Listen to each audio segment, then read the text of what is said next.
Sa libingan ng aking mga alaala, nakatayo ang aking sariling anak na lumuluhan ng peke. Suot niya ang itim na bestida na binili ko pa para sa kanyang kaarawan, habang ang asawa niyang si Rafael ay nakangisi sa likod ng maitim na salamin, tila nagpipigil ng tagumpay. Inakala nilang ang pagtalikod sa akin sa bingit ng kamatayan ang tatapos sa lahat. Inakala nilang ang ulan at ang bangin ang maglilibing sa kanilang mga kasalanan. Pero nagkamali sila. Hindi ako namatay. At sa bawat patak ng ulan ngayong gabi, isinusumpa ko sa langit, babawiin ko ang lahat.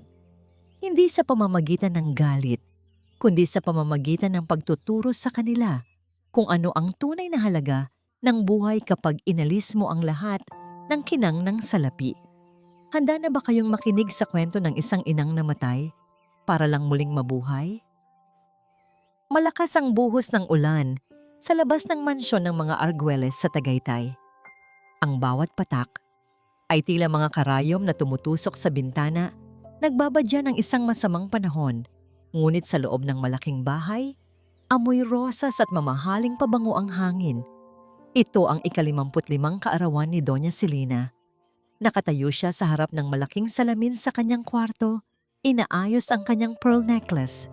Ito ang kwintas na regalo ng kanyang yumaong asawa. Ngumiti siya sa sarili.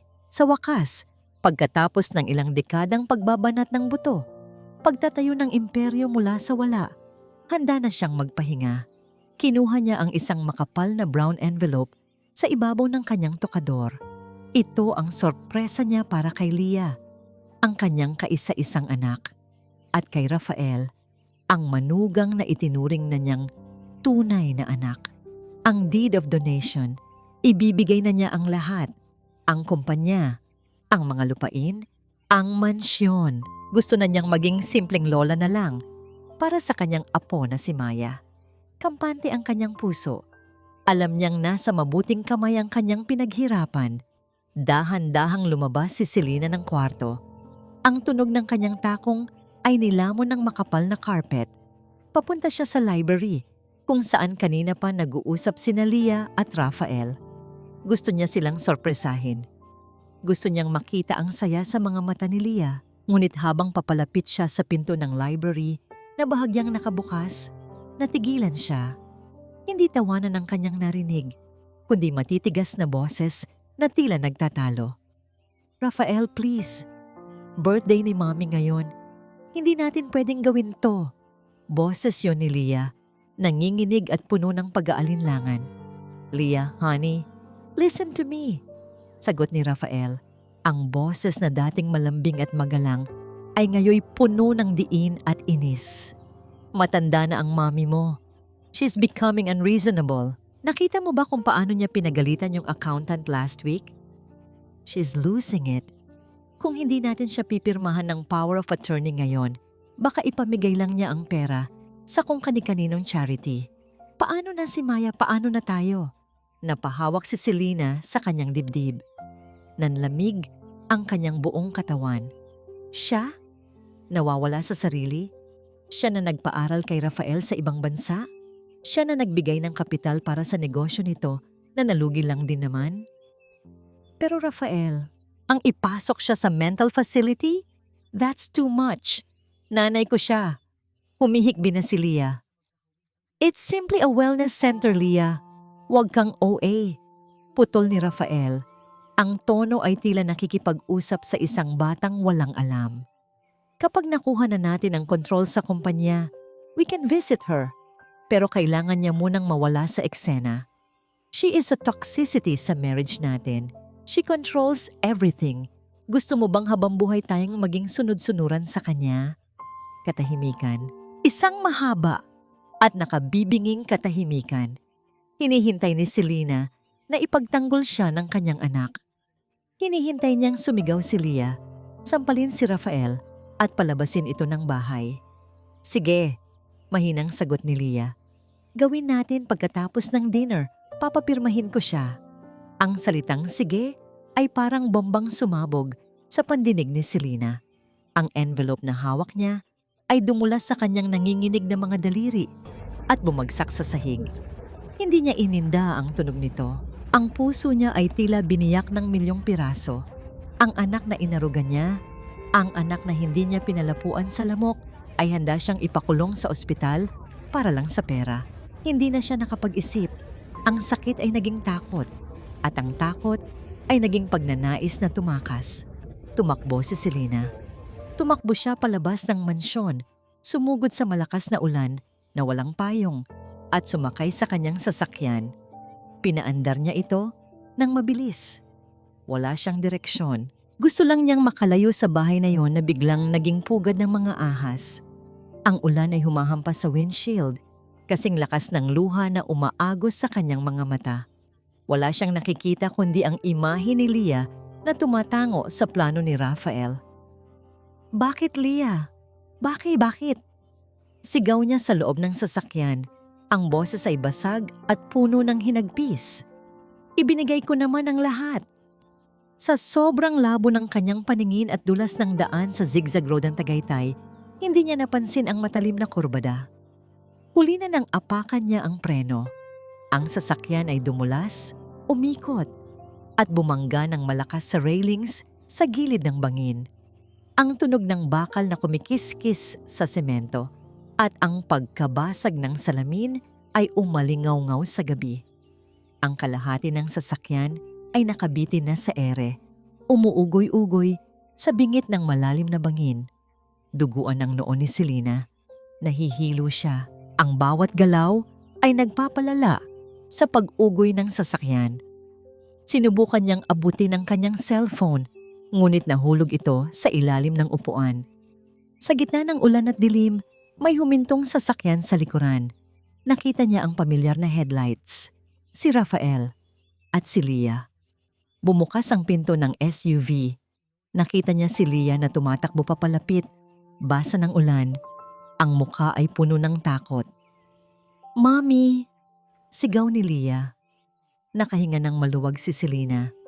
Nandyan ang anak niya. Ililigtas siya nito. Itinaas niya ang kanyang kamay na nanginginig. Humihingi ng "Mommy!" Ang sigaw ni Leah ay halos malunod ng dagundong ng kulog. Susugod na sana siya patungo sa gilid ng bangin, ngunit isang matigas na bisig ang humablot sa kanyang balikat. Si Rafael, mahigpit ang hawak nito sa kanyang asawa. Ang mga mata ay hindi nakatuon sa kaligtasan ni Selena, kundi sa dahan-dahang pagdaus-dos ng sasakyan sa malambot na lupa. "Huwag kang lalapit, Leah! Delikado, baka sumama ka sa paghulog." Ang boses ni Rafael ay puno ng huwad na pag-aalala, ngunit ang kanyang mga paa ay nananatiling nakabaon sa semento. Walang balak gumawa ng paraan para hilahin ang sasakyan. Sa loob ng tumatagilid na kotse, pilit na iniangat ni Selena ang kanyang nanghihinang kamay. Ang kanyang mga daliri ay dumampi sa malamig na salamin ng bintana. Nakikita niya ang kanyang anak. Nakikita niya ang takot sa mukha ni Leah. Gusto niyang sumigaw. Gusto niyang sabihing, "Anak, nandito ako. Huwag mo akong iwan." Pero ang tanging lumabas sa kanyang bibig ay isang mahinang ungol ng sakit. Ang bawat paghinga niya ay may kasamang lasa ng kalawang at dugo. "Rafael, tulungan natin siya. Ang tali, kumuha ka ng tali sa trunk." Pagmamakaawa ni Leah, ang kanyang boses ay naging isang matinis na hagulgol. Tumingin si Rafael sa kanyang asawa. Pagkatapos ay muling tumingin sa sasakyan ni Selena. Isang malamig at kalkuladong nangiti ang sandaling dumaan sa kanyang mga labi, na tanging ang kadiliman at ang ulan lang ang nakasaksi. "Masyado nang huli, Leah. Look." Itinuro niya ang gulong ng sasakyan na unti-unti nang nawawalan ng kapit. "Kung lalapit tayo, baka madamay lang tayo. Isipin mo si Maya. Isipin mo ang anak natin." "Pero si Mami." Ang boses ni Leah ay humina. Tila unti-unting nilalamon ng kamandag ng mga salita ni Rafael. Ang pag-aalinlangan sa kanyang mga mata ang nagsilbing huling pako sa kabaong ni Selena. Ramdam ni Selena ang huling pagyanig. Ang tunog ng mga bato at lupa na gumuho sa ilalim ng kanyang sasakyan ay tila isang malungkot na paalam. Sa mga huling sandaling iyon, Hindi ang kamatayan ang kinatakutan niya. Hindi ang dilim ng bangin na naghihintay sa kanya sa ibaba. Ang mas masakit, ang mas nakamamatay, ay ang makita ang kanyang anak na dahan-dahang tumalikod habang hila-hila ni Rafael palayo. Ang kanyang sariling dugo, ang kanyang tanging kayamanan, ang dahilan kung bakit siya bumabangon sa araw-araw para magpayaman. Sila pa ang naging dahilan ng kanyang pagbagsak. Sa isang iglap, tuluyan nang bumigay ang railing. Ang sasakyan ay mabilis na nilamon ng kailalimang madilim. Walang pagsabog, walang ingay na maririnig sa gitna ng malakas na bagyo, kundi ang tunog ng bakal na humahampas sa mga puno at bato habang pababa ito sa kawalan. Naiwan si Leah na nakaluhod sa gilid ng kalsada, nakatitig sa bakanteng espasyo kung saan huling nakita ang kanyang ina. Ang ulan ay patuloy na bumubuhos, tila sinusubukang hugasan ang kasalanang kasasaksihan lang. Wala na siya, Leah, bulong ni Rafael habang hinahaplos ang likod ng asawa. Isang aksidente ang nangyari. Masyado siyang mabilis magpatakbo dahil sa sama ng loob. Wala tayong kasalanan. Ngunit sa ilalim ng bangin, sa gitna ng masukal na kakahuyan at malapit sa gilid ng lawa, ang wasak na sasakyan ay nananatiling tahimik. Ang katawan ni Selena ay nakasandal sa manibela. Ang kanyang pearl necklace ay naputol. Ang mga butil ng perlas ay nagkalat sa sahig na tila mga luhang naging bato. Akala nila ay natapos na ang lahat. Akala nila ay ang katahimikang ito ang maghahatid sa kanila sa yaman na kanilang kinauuhawan. Pero ang hindi nila alam, sa gitna ng kamatayan, isang panunumpa ang nabuo sa huling hininga ng isang inang tinalikuran. Isang tanong ang naiwang umaalingaw-ngaw sa isipan ni Selena bago tuluyang nagdilim ang kanyang mundo. Kung ang pagmamahal ay hindi sapat para iligtas ang isang tao, sapat ba ang puot para muli siyang mabuhay? Ang unang naramdaman ni Selena ay ang amoy ng lansa at alat. Hindi ito ang bango ng mga mamahaling kandila o ang amoy ng bagong labang seda na nakasanayan niya tuwing umaga. Ang kanyang ilong ay sinalubong ng alingasaw ng tuyo na niluluto sa malapit at ang mapanghing amoy ng luma at basang kahoy. Sinubukan niyang imulat ang kanyang mga mata, ngunit ang bawat talukap ay tila tinalian ng mabigat na bato. Nang sa wakas ay magtagumpay siya, ang bumungad sa kanya ay hindi ang mataas na kisame ng kanyang mansyon na may mga nakasabit na chandelier. Sa halip, nakita niya ang isang bubong na gawa sa kinakalawang na yero, puno ng mga butas na tinatakpan lamang ng mga plastik at lumang gulong. Ang sikat ng araw ay pilit na sumisilip sa mga siwang, nagpapakita ng mga alikabok na sumasayaw sa hangin. Isang matinding kirot ang gumuhit sa kanyang buong katawan nang subukan niyang gumalaw. Ramdam niya ang bawat pasa, ang bawat sugat na tila dinidikdik ng asin. Ang kanyang higaan ay hindi ang malambot na kutsyon na may libu-libong thread count, kundi isang manipis at punit-punit na banig na nakalatag sa sahig na kawayan. Ang bawat paggalaw niya ay nagdudulot ng ingay mula sa marupok na sahig, tila nagrereklamo sa kanyang bigat. Ay, salamat sa Diyos! Gising ka na, Ija! Isang boses ng matandang babae ang bumasag sa katahimikan. Pumasok sa kanyang paningin ang isang mukha na puno ng malalalim na linya ng katandaan at kahirapan, ngunit ang mga mata nito ay kumikinang sa tunay na galak. Ang babae ay may suot na kupas na duster at may nakasabit na bimpo sa balikat. Nasaan? Nasaan ako? Ang boses ni Selena ay parang nanggaling sa kailaliman ng tuyong balon. Paos, mahina, at puno ng takot. Nasa bahay ka namin, sa gilid ng lawa ng Taal. Nakita ka ng anak kong si Isko sa ilalim ng bangin, malapit sa kalsada. Akala nga namin ay patay ka na dahil sa dami ng dugo. Pero mukhang may misyon ka pa sa mundo, kaya binuhay ka ng may kapal. Paliwanag ng matanda, habang dahan-dahang tinutulungan si Selena na maupo. Bawat segundo ng pagbangon ay parang isang torture. Napatingin si Selena sa kanyang sariling mga kamay. Ang kanyang mga kuko na dati ay laging malinis at may manicure ay ngayoy puno ng dumi at tuyong dugo. Wala na rin ang kanyang mamahaling relo at ang diamond ring na simbolo ng kanyang kapangyarihan. Dinalhan siya ng matanda ng isang mangkok na plastik na may lamang lugaw. Malabnaw ito. Halos tubig na lang na may iilang butil ng kanin at maraming luya. Kain ka muna, Ija. Pasensya na at ito lang ang kaya namin. Ako si Pilar.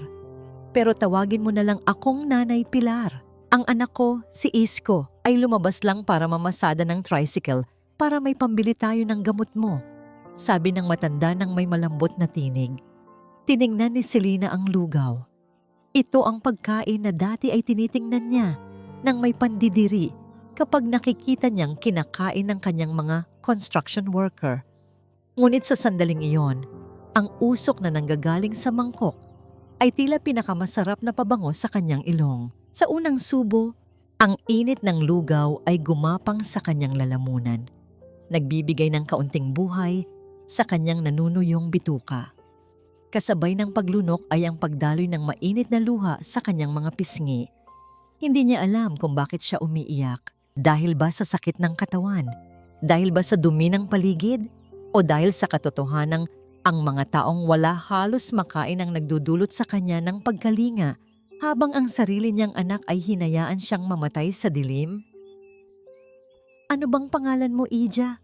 May matatawagan ba kaming pamilya mo para masundo ka? Tanong ni Nanay Pilar habang hinahaplos ang buhok ni Selena. Natigilan si Selena. Ang pangalang Doña Selena Argüelles ay tila isang mabigat na korona na ayaw na niyang isuot. Kung babalik siya ngayon, ano ang madadatnan niya? Isang anak na nagluksa na ba? O isang anak na nagdiriwang nakasama ang demonyong si Rafael? Ang sakit ng pagtataksil ay mas mahapdi pa kaysa sa mga sugat niya sa katawan. Lina, ang mahinang tugon niya. Lina na lang po ang itawag niyo sa akin. Wala na akong pamilyang babalikan. Sa isang maliit at basag na salamin na nakasabit sa dingding na plywood, nasulyapan ni Selena ang kanyang refleksyon. Hindi niya makilala ang babaeng nasa harap niya. Magulo ang buhok, may malaking benda sa noo, at ang mga mata ay puno ng pait. Sa sandaling iyon, ang donya ay tuluyan ng namatay, kasabay ng pagkahulog ng kanyang sasakyan.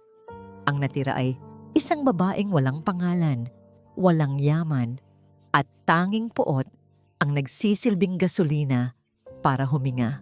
Maya-maya ay narinig ang ingay ng isang makina sa labas at pumasok ang isang lalaking may matipunong pangangatawan. Sunog ang balat sa sikat ng araw at may dalang maliit na supot ng tinapay. Si Isko. Nay, gising na ba siya? Tanong ng binata. Ngunit agad siyang natigil nang magtama ang kanilang mga mata ni Selena. May kung anong kakaibang kaba ang naramdaman ni Isko sa titig ng babaeng ito. Isang titig na kahit sugatan ay bakas pa rin ang awtoridad. Tiningnan ni Selena ang paligid, ang tumutulong gripo, ang mga basahan, ang ingay ng mga batang naglalaro sa labas na walang tsinelas. Ito ang kanyang impyerno, ngunit ito rin ang magiging kuta niya. Sa gitna ng putik at kahirapan, isang bagong Selena ang dahan-dahang nabubuo. Isang tanong ang nananatiling nakatusok sa kanyang isipan habang nakatingin sa labas ng bintana kung saan tanaw ang marangyang Tagaytay mula sa ibaba ng lawa.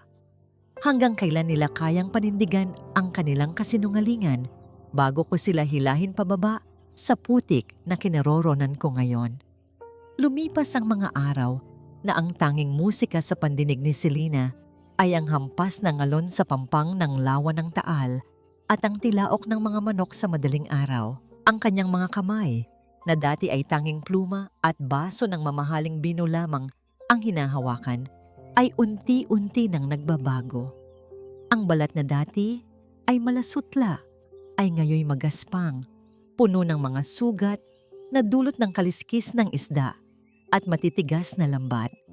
Isang hapon, nakaupo si Selena sa isang mababang bangkito sa labas ng dampa ni Nanay Pilar. Sa harap niya ay isang batya ng sariwang huli ni na Isko. Kailangan niyang linisin ang mga ito. Alisin ang hasang, hiwain ang tiyan, at lagyan ng asin para ibenta sa palengke.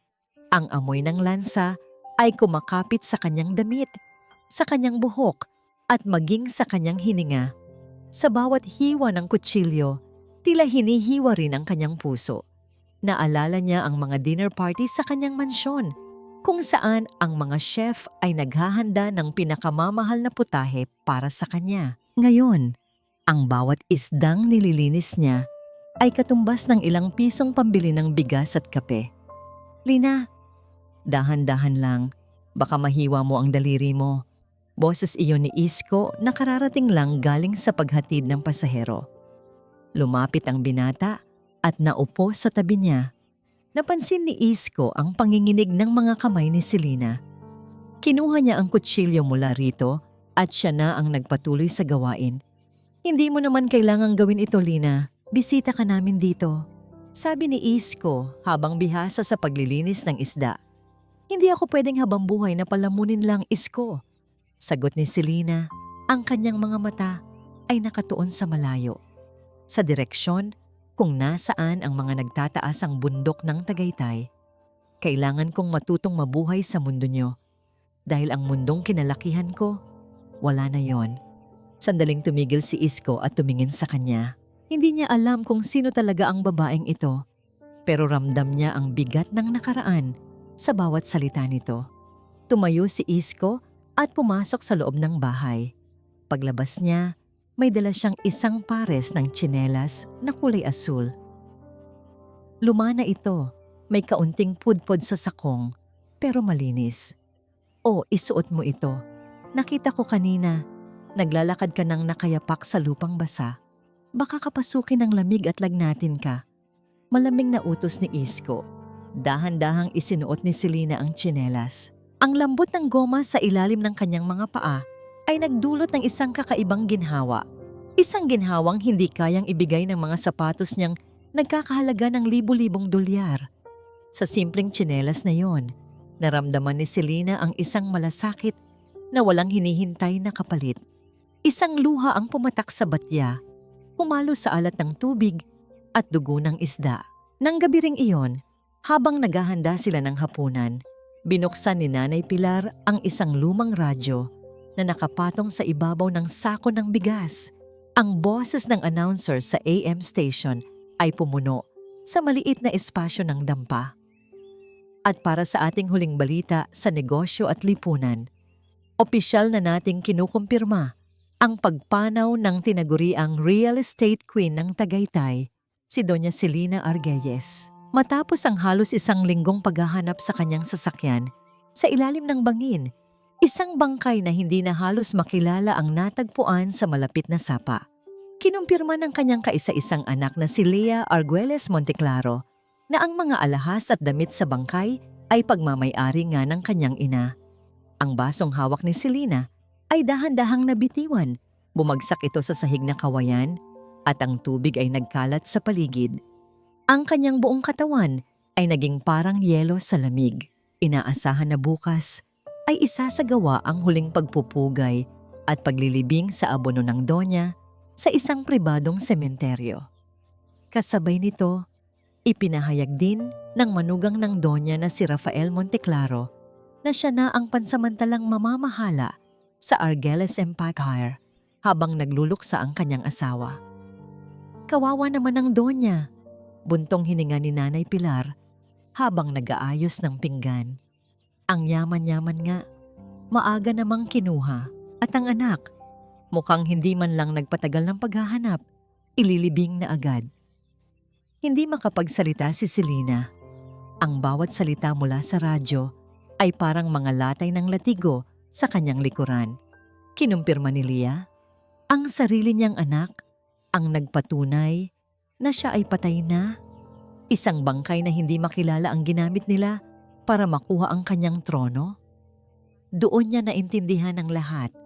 Hindi lang siya gustong ilayo ni na Rafael at Lea. Gusto nilang burahin ang kanyang pag-iral sa mundong ito. Gusto nilang ibaon siya sa limot kasama ang isang taong hindi naman siya. lumabas si Selena ng dampa. Ang hangin sa labas ay malamig, humahampas sa kanyang muka. Ngunit hindi nito mapatay ang apoy na nagsisimulang mag-alab sa kanyang dibdib. Nakatingin siya sa liwanag ng mga ilaw sa tuktok ng Tagaytay. Ang mga ilaw ng kanyang sariling mansyon. Dati, ang mga ilaw na yon ay simbolo ng kanyang tagumpay.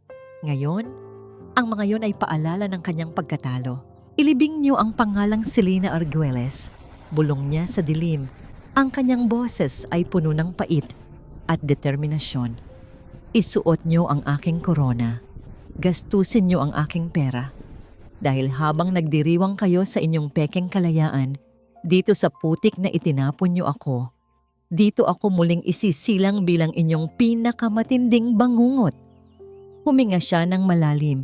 Ang lasa ng asin at luha ay nananatili sa kanyang mga labi. Hindi siya babalik bilang biktima. Babalik siya bilang ang bagyong kikitil sa lahat ng kanilang itinayo. Habang ang gabi sa Somchay Venho ay balot ng katahimikan at amoy ng dagat, ang mansyon ng mga Arguelles sa itaas ng burol ay tila isang naglalagablab na hiyas sa gitna ng kadiliman. Ang bawat bintana ay naglalabas ng liwanag na kasing kinang ng ginto. Sa loob, umaalingaw-ngaw ang malakas na musika at ang tawanan ng mga taong ang tanging alam ay magwaldas ng salapi. Si Rafael ay nakatayo sa gitna ng engrandeng sala, may hawak na baso ng mamahaling alak. Ang kanyang tawa ay malakas, puno ng kayabangan. Wala na ang mapagkumbabang manugang na laging yumuyuko sa harap ni Doña Selena. Ang bawat kilos niya ay tila nagsasabing siya na ang bagong hari ng imperyo.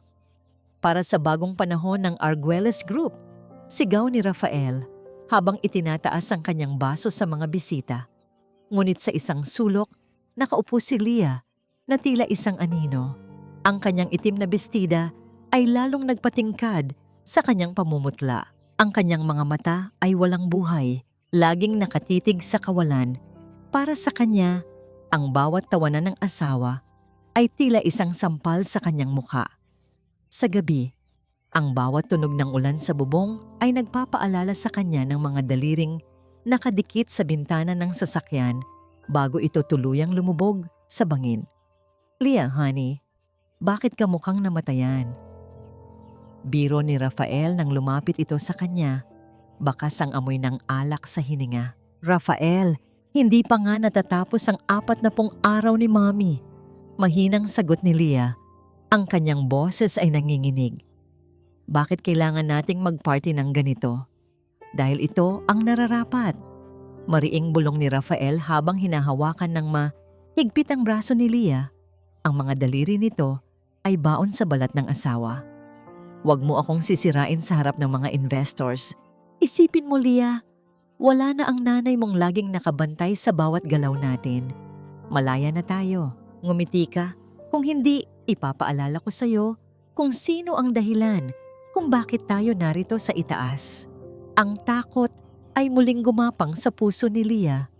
Ang kanyang asawa ay hindi na ang lalaking pinakasalan niya. Isa na itong estranghero na may pusong bato. Samantala, sa isang maliit at lumang simbahan sa gilid ng highway, isang babaeng balot ng itim na belo ang nakaupo sa pinakahuling hilera ng mga bangko. Ang kanyang mga kamay na ngayoy magaspang at may mga bakas ng sugat ay mahigpit na nakahawak sa isang rosaryo. Si Selena, maya-maya, isang matandang lalaki na may maayos na suot na barong ang pumasok at naupo sa kanyang tabi. Si Elias Navarro, ang tanging abogado na hindi nagawang bilhin ni Rafael at ang lalaking 30 taon nang naghihintay sa isang pagkakataong hindi kailanman ibinigay ni Selena. Selena, bulong ni Elias. Ang kanyang boses ay puno ng hindi makapaniwalang emosyon. Dahan-dahang itinaas ni Selena ang kanyang belo. Nang makita ni Elias ang mga peklat sa noo ng babae at ang pagod sa mga mata nito, parang may sumaksak sa kanyang puso. Elias, tugon ni Selena. Ang kanyang boses ay hindi na ang matayog na boses ng isang donya.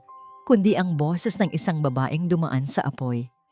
Inakala ng lahat na wala ka na. Nanginginig ang mga kamay ni Elias habang sinusubukang abutin ang kamay ni Selena. Nang hawakan niya ito, naramdaman niya ang mga kalyo sa palad na dati ay kasing lambot ng seda. Anong ginawa nila sa'yo? Pinatay nila ang Selena na kilala mo, Elias, sabi ni Selena. Ang kanyang titig ay nakapako sa krus sa dambana. Ang nakaharap sa iyo ngayon ay isang anino na lamang na naghahanap ng katarungan. Kailangan ko ang tulong mo, hindi bilang isang kliyente, kundi bilang huling taong maaari kong pagkatiwalaan. Humigpit ang hawak ni Elias sa kamay ni Selena. Ang pag-ibig na itinago niya sa loob ng 3 dekada ay muling nag-alab, hindi bilang pagnanasa, kundi bilang isang banal na panunumpa na poprotektahan ang babaeng ito hanggang sa kanyang huling hininga. Kahit anong hilingin mo, Selena, kahit ang buhay ko, tapat na, sabi ni Elias. Ano ang plano mo? Gusto kong maramdaman nila ang lamig ng bangin habang sila ay nakatayo pa sa itaas. Malamig na pahayag ni Selena. Simulan natin sa mga bank accounts. May mga dokumentong tanging ikaw at ang asawa ko lang ang nakakaalam. Ang winter clause. Gamitin mo yon, Elias. I-freeze mo ang lahat ng likidong asset ng kumpanya. Gusto kong makita kung paano magiging hari si Rafael kapag wala na siyang pambili kahit isang pirasong tinapay. Sandaling natigilan si Elias. Ang winter clause ay isang matinding hakbang na maaaring magpabagsak sa operasyon ng kumpanya. Ngunit alam niyang ito ang tamang sandata. Gagawin ko, Selena, pero paano ka? Saan ka nakatira? Hayaan mong ilipat kita sa isang ligtas na lugar, pag-aalala ng abogado. Umiling si Selena. Isang matamis ngunit malungkot na ngiti ang sumilay sa kanyang mga labi. Ligtas ako sa piling ng mga taong walang yaman, Elias. Doon ko natutunan na ang tunay na bahay ay hindi gawa sa semento at marmol. Huwag kang mag-alala sa akin. Magkita tayo rito muli kapag nagsimula ng gumuho ang kanilang mundo. Tumayo si Selena at muling ibinaba ang kanyang itim na belo. Bago siya lumabas, dahan-dahan niyang hinawakan ang pisngi ni Elias, isang haplos na puno ng pasasalamat at mga salitang hindi kayang bigkasin. Naiwan si Elias sa loob ng simbahan, nakatingin sa dahan-dahang paglayo ng anino ni Selena sa ilalim ng liwanag ng buwan. Ang kanyang puso ay punong-puno ng determinasyon. Samantala, sa mansyon, habang masayang umiinom si Rafael, isang hindi kilalang numero ang nag-flash sa kanyang mamahaling cellphone. Pagbukas niya ng mensahe, ang kanyang baso ay halos mabitawan. Ang nakasulat, hindi lahat ng ibinaon ay nananatiling patay. Ang taglamig ay dumarating na, Rafael.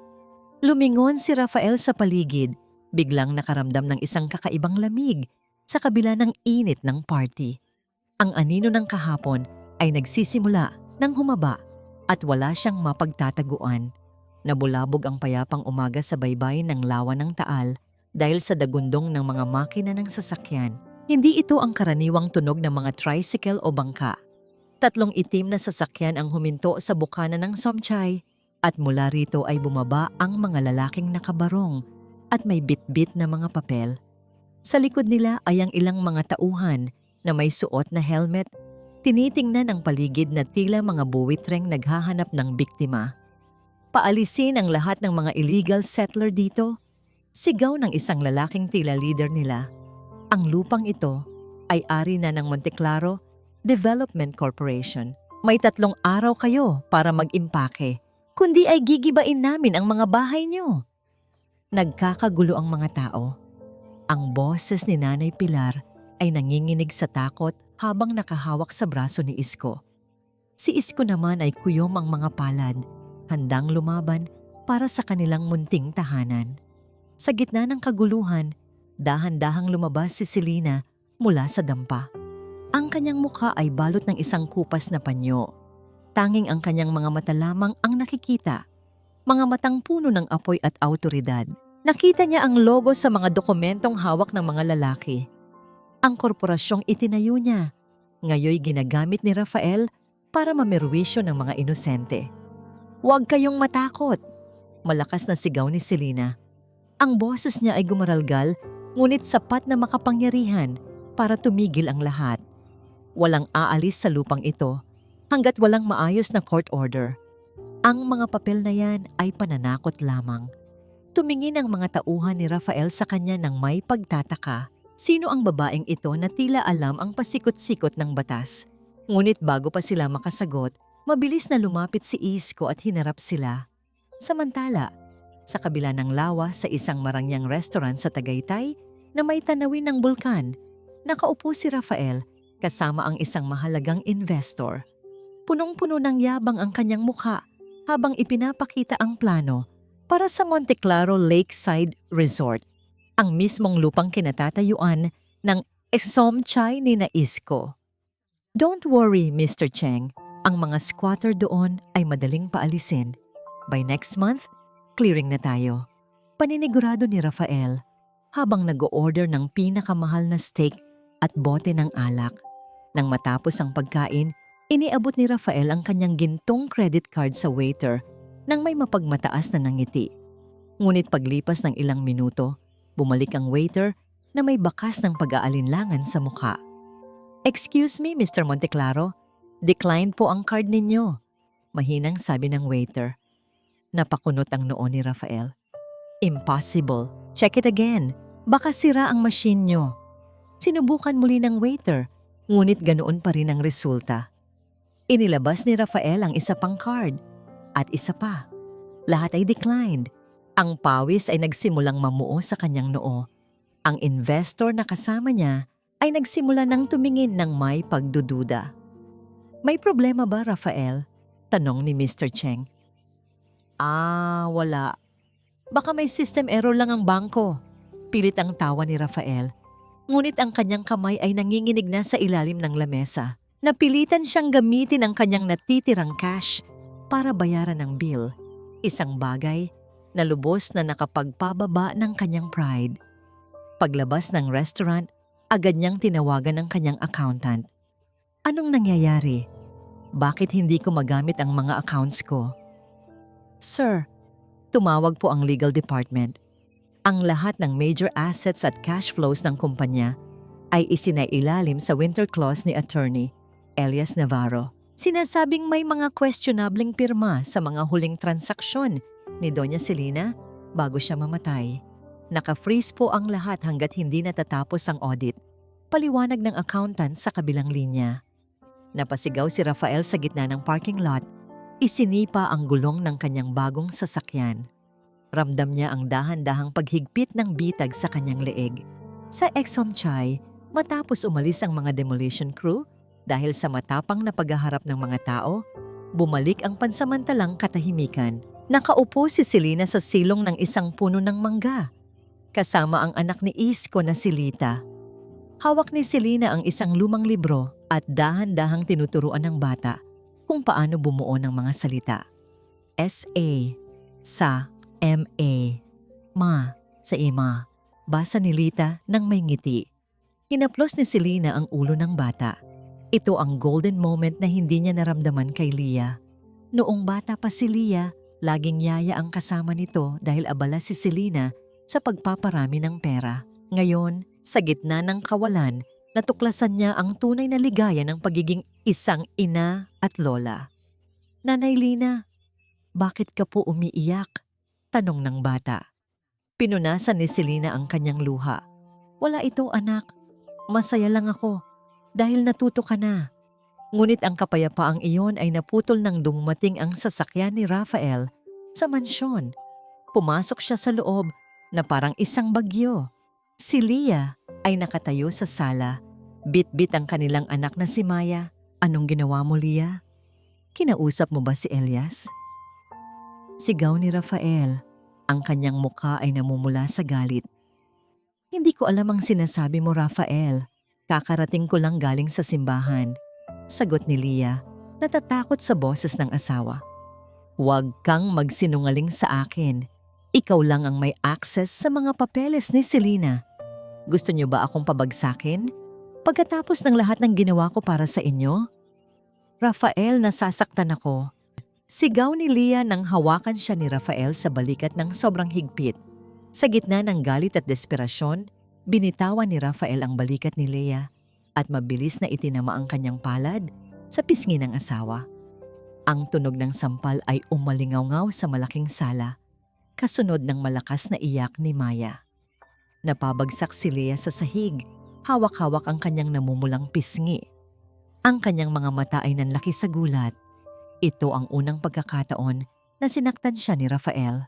Ang lalaking akala niya ay tagapagligtas niya ay isa palang halimaw na mas nakakatakot kaysa sa kahit anong bangungot. Ayusin mo ito, Leah. Malamig na banta ni Rafael bago siya lumabas ng bahay. Dahil kung hindi, baka mas masama pa ang mangyari sa susunod. Naiwan si Leah na humihikbi sa malamig na sahig ng mansyon. Sa sandaling iyon, naramdaman niya ang matinding pangungulila sa kanyang ina. Ngunit ang hindi niya alam, ang kanyang ina ay nakamasid na sa kanila. At ang bawat luhang pumapatak sa mukha ni Leah ay bahagi ng leksyon na kailangang matutunan ng isang anak na tumalikod sa kanyang dugo at lama. Ang mansyon na dati ay puno ng liwanag at musika ay tila naging isang malaking kabaong na gawa sa semento. Dahil sa pag-freeze ng mga assets, unti-unti nang nawawala ang mga katulong. Ang malalawak na pasilyo ay balot na ng alikabok at ang katahimikan ay nakakabingi, maliban na lamang kung maririnig ang galit na boses ni Rafael na nakikipagtalo sa telepono. Si Leah ay nakaupo sa sahig ng lumang kwarto ng kanyang ina. Sa gitna ng dilim, tanging ang liwanag ng isang maliit na lampara ang nagsisilbing gabay niya. Hawak niya ang isang luma at maalikabok na notebook, ang diary ni Doña Celina na nahanap niya sa ilalim ng kama. Dahan-dahan niyang binuksan ang mga pahina. Ang bawat salita ay tila isang kutsilyong humihiwa sa kanyang konsensya. Ika-16 ng Mayo. Ngayon, ang graduation ni Leah. Pagod na pagod ako galing sa opisina, pero nang makita ko siyang umaakyat sa stage, lahat ng hirap ko ay naglaho. Ginagawa ko ang lahat ng ito para sa kanya. Ayaw kong maranasan niya ang matulog nang walang laman ng tiyan, gaya ng naranasan ko noong bata pa ako. Leah is my heart, walking outside my body. Napahagulgol si Leah. Tinakpan niya ang kanyang bibig upang hindi marinig ni Rafael ang kanyang pag-iyak. Doon niya naintindihan ang pagiging mahigpit at kontrolado ng kanyang ina ay hindi dahil sa kasamaan, kundi dahil sa labis na pagmamahal at takot na maghirap ang kanyang kaisa-isang anak. At ano ang isinukli niya? Isang pagtataksil na naging mitya ng kamatayan nito. "Patawarin mo ako, Mami. Patawarin mo ako." Bulong niya sa gitna ng kadiliman. Ito ang kanyang golden moment, isang tapat na pagsisisi na huli na para sa mundong kanyang ginagalawan. Ngunit simula ng kanyang paggising, kinaumagahan, napilitan si Leah na pumunta sa pampublikong palengke. Wala na silang cash at ang mga credit cards ay hindi na gumagana. Bit-bit niya ang isang mamahalin, ngunit lumang hikaw na plano niyang ibenta sa isang sanglaan sa kanto para may pambili ng gatas ni Maya. Sa gitna ng siksikan at amoy ng bulok na gulay, isang babaeng may balabal na kupas ang naglalakad sa kabilang panig ng kalsada. Si Celina. Napatigil si Celina nang makita ang kanyang anak. Ang Leah na dati ay laging maayos ang buhok at amoy mamahaling pabango ay ngayoy mukhang haggard, gusot ang damit at bakas ang pasa sa pisngi na pilit tinatago ng makapal na makeup. Gusto ni Celina na tumakbo, yakapin ang kanyang anak at sabihing narito na siya. Ngunit nang makita niya ang pasa sa mukha ni Leah, ang puot niya kay Rafael ay mas lalong nag-alab. Kailangan mong matuto, Leah. Kailangan mong maramdaman ang bawat hapdi ng pagkakamaling pinili mo. Ang bulong ng konsensya ni Celina habang nakatitig sa kanyang anak. Ang kanyang mga paa ay tila nakabaon sa semento, hindi makagalaw. Isang malakas na busina Nang dumadaang sasakyan, ang bumasag sa kanyang pagkakatulala, ngunit ang kanyang paningin ay nanatiling nakatitig sa matamlay na figura ng anak. Naglakad si Leah patungo sa isang maliit na sanglaan. Nakita ni Selena kung paano nanginginig ang mga kamay nito habang inilalabas ang hikaw mula sa kanyang pitaka. Ang lalaki sa counter ay tiningnan ang hikaw ng may panghahamak. Tila isang pirasong basura lamang ang hawak nito. 5,000 lang ito, miss, sabi ng lalaki. Ang boses ay sapat na malakas para marinig ni Selena mula sa labas. Pero lagpas 100,000 ang bili ni Mami rito sa abroad. Pagmamakaawa ni Leah, kailangan ko lang po talaga ng pambili ng gatas at gamot para sa anak ko. Sa labas ka na lang magbenta kung gusto mo ng mataas na presyo. Dito, ginto lang ang tinitingnan ko, hindi ang brand. Sagot ng lalaki sabay balik ng hikaw. Napayuko si Leah. Ang kanyang mga balikat ay nagsimulang gumanit sa paghikbi. Sa sandaling yun, hindi na nakapagtago si Selena. Lumapit siya, dahan-dahan, hanggang sa tumama ang kanyang anino sa likuran ng kanyang anak. Ang amoy ng lansa ng isda at usok ng kalsada na kumapit sa kanyang balabal ay humalo sa hangin. Naramdaman ni Leah ang presensya ng isang tao. Lumingon siya. Ang kanyang mga mata ay mapula at puno ng luha. Nagtagpo ang kanilang mga paningin. Isang kuryente ng pamilyar na pakiramdam ang dumaloy sa katawan ni Leah. Ang mga matang iyon, bagamat puno ng pait at nakapaligid ang mga peklat, ay tila nakita na niya noon pa man. "Lola?" Nauutal na tanong ni Leah. Hindi sumagot si Selena. Sa halip, kinuha niya ang isang maliit na supot ng tinapay na binili niya para sa hapunan ni Nanay Pilar at iniabot ito kay Leah. Ang kanyang mga daliri ay sandaling dumampi sa malamig at nanginginig na balat ng kanyang anak. Gusto niyang sumigaw. Gusto niyang sabihin, "Ako ito, Leah, ang mami mo." Ngunit ang puot kay Rafael ang nanaig. Binitawan ni Selena ang supot at mabilis na tumalikod. Naglakad palayo sa siksikan ng mga tao hanggang sa mawala siya sa paningin ni Leah. Naiwan si Leah na nakatayo sa harap ng sanglaan. Yakap ang supot ng tinapay na tila ba ito ang pinakamahalagang kayamanan sa mundo. Ang amoy ng tinapay ay nagpapaalala sa kanya ng mga umagang kasama ang kanyang ina, bago pa man dumating ang demonyo sa kanilang buhay. Nang makabalik si Leah sa mansyon, sinalubong siya ng isang basag na baso na tumama sa pader malapit sa kanyang paanan.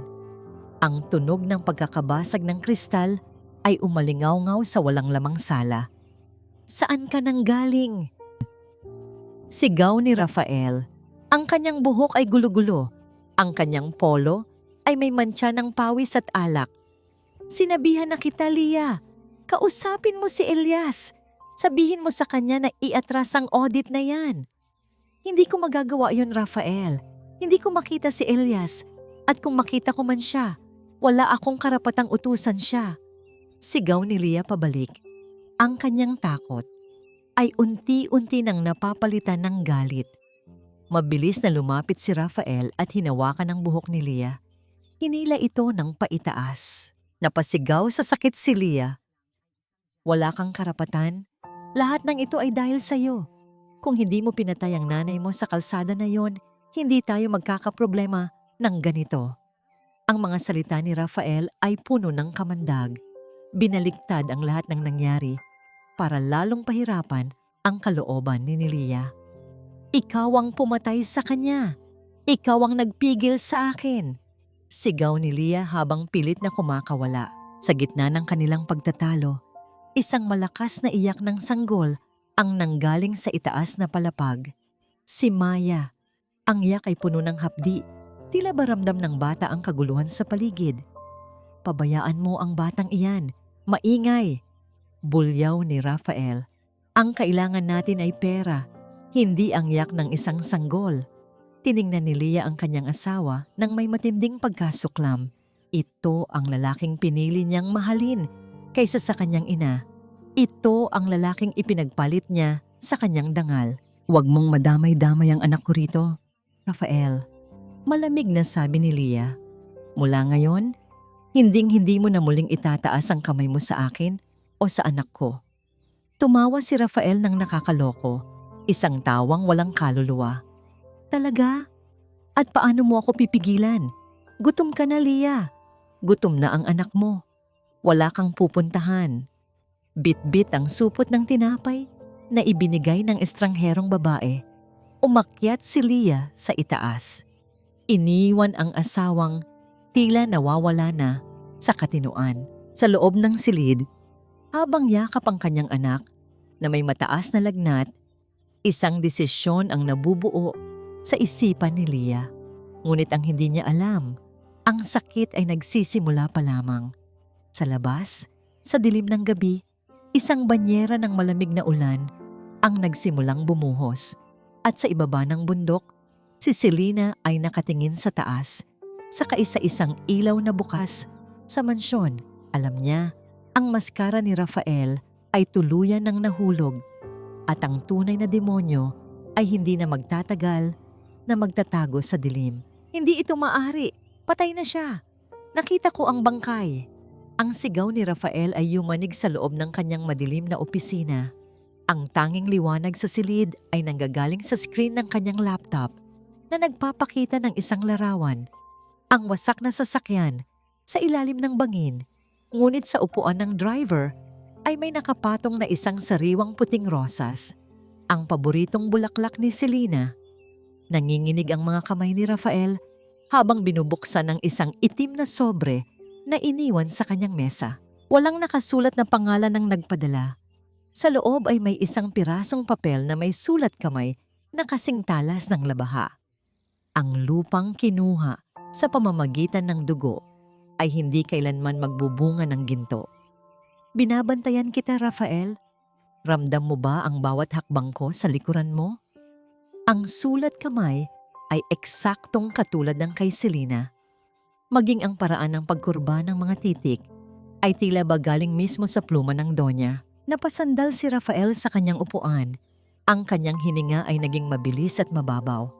Ang bawat kaluskos ng hangin sa bintana ay tila bulong ng isang multong naghahanap ng katarungan. Sinong gumagawa nito? Leah! Ikaw ba ito?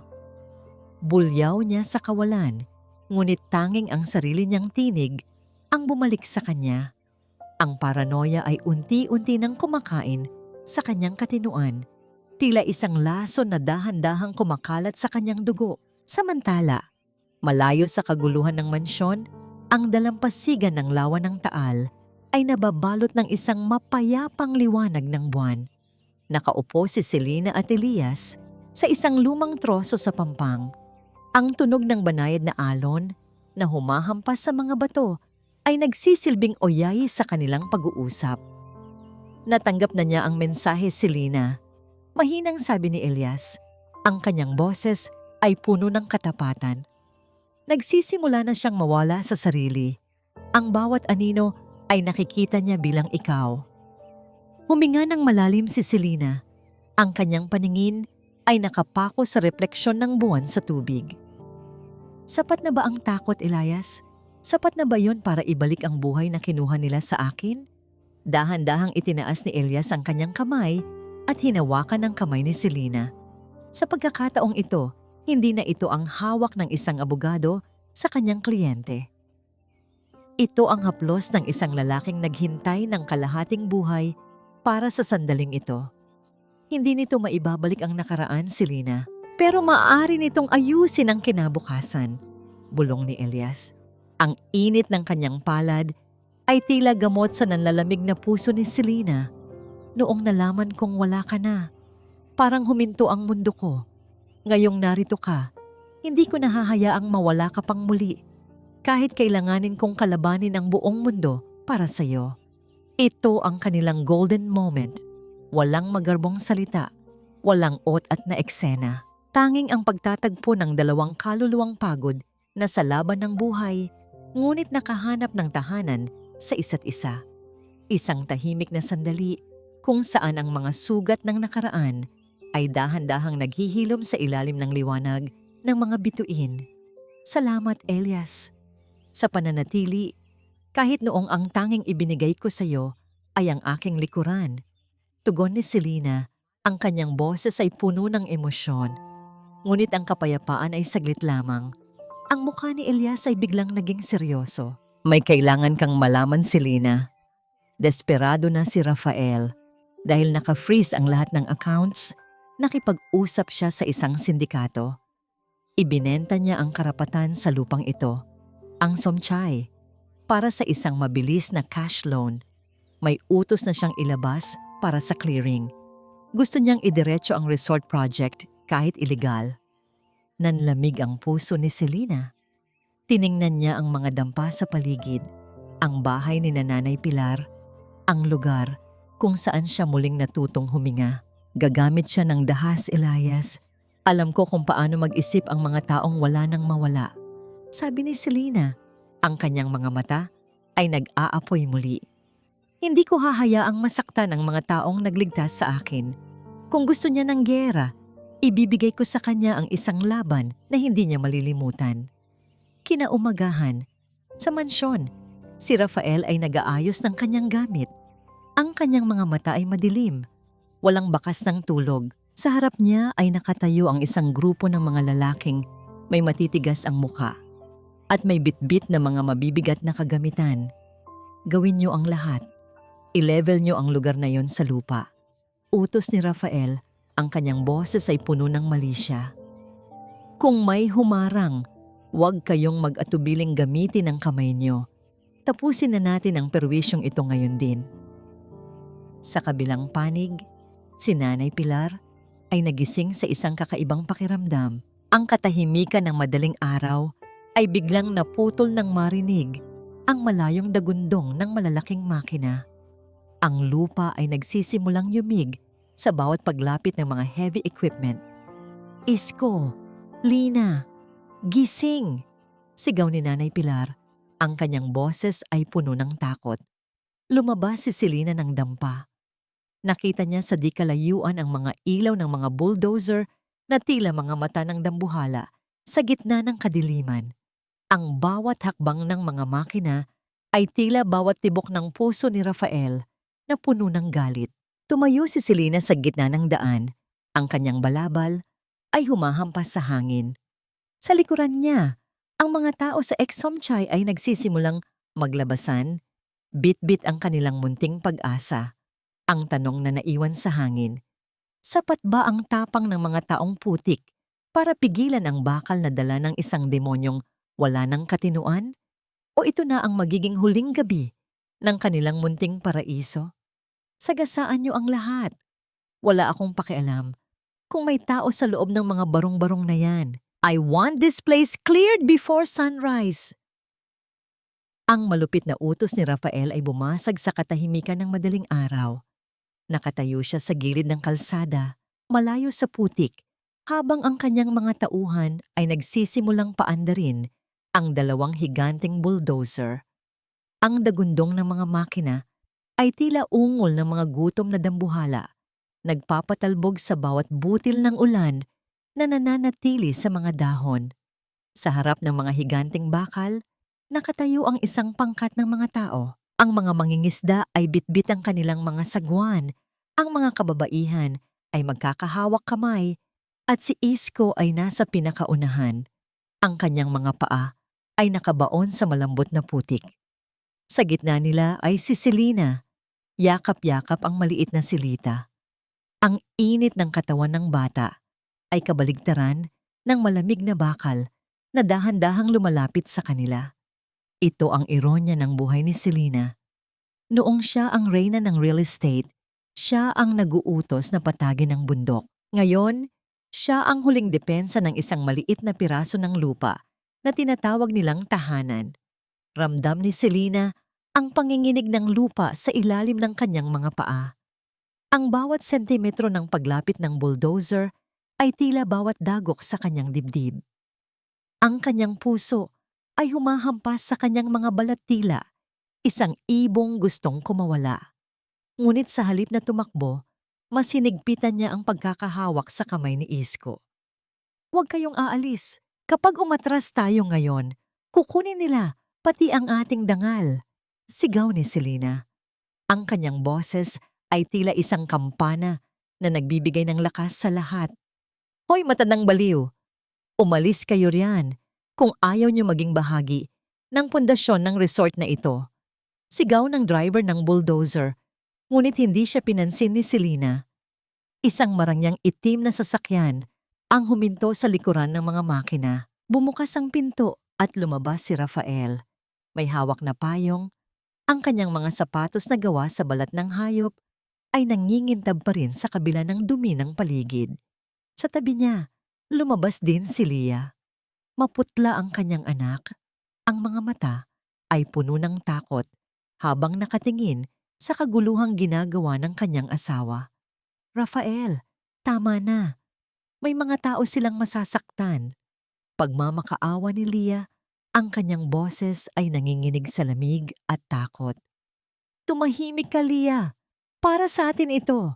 Para sa hinaharap ni Maya. Bulyaw ni Rafael sabay baling sa kanyang mga tauhan. Ano pang hinihintay niyo? Go! Ang bulldozer ay muling umabante. Ang talim ng bakal nito ay tumama na sa unang poste ng isang dampa. Nagdulot ng tunog ng nababasag na kahoy na tila huling hininga ng isang naghihingalo. Ang mga kababaihan ay nagsimulang magsisigaw. Ang mga bata ay nag-iiyakan. Ngunit sa gitna ng kaguluhan, isang figura ang humiwalay sa pangkat. Naglakad si Selena patungo sa direksyon ni Rafael.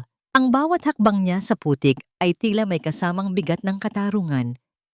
Ang kanyang balabal ay basa na ng ulan, nakadikit sa kanyang katawan, ngunit ang kanyang tindig ay hindi natitinag. Napatigil ang driver ng bulldozer nang makita ang isang babaeng direktang humaharang sa kanyang daraanan. Sino ba ang matandang ito? Inis na tanong ni Rafael habang dahan-dahang lumalapit. Sinusubukang aninagin ang mukha ng babaeng nakatalukbong. Huminto si Selena sa harap mismo ni Rafael. Ang distansya nila ay sapat na para maramdaman niya ang mahal na pabango ni Rafael na humahalo sa amoy ng putik at ulan. Dahan-dahang itinaas ni Selena ang kanyang mga kamay. Hinawakan niya ang dulo ng kanyang balabal at sa isang marahang galaw, hinayaan niyang mahulog ito sa kanyang mga balikat. Ang bawat patak ng ulan ay tila huminto sa ere. Ang katahimikan ay biglang lumaganap. Tila pati ang mga makina ng bulldozer ay nahiya sa nasasaksihan. Nalaglag ang payong mula sa kamay ni Rafael. Ang kanyang mga mata ay nanlaki, ang kanyang panga ay nanginig, at ang kanyang mukha ay nawalan ng kulay. Si Leah naman ay napahawak sa kanyang bibig. Ang kanyang tuhod ay nanghina hanggang sa mapaluhod siya sa basang lupa.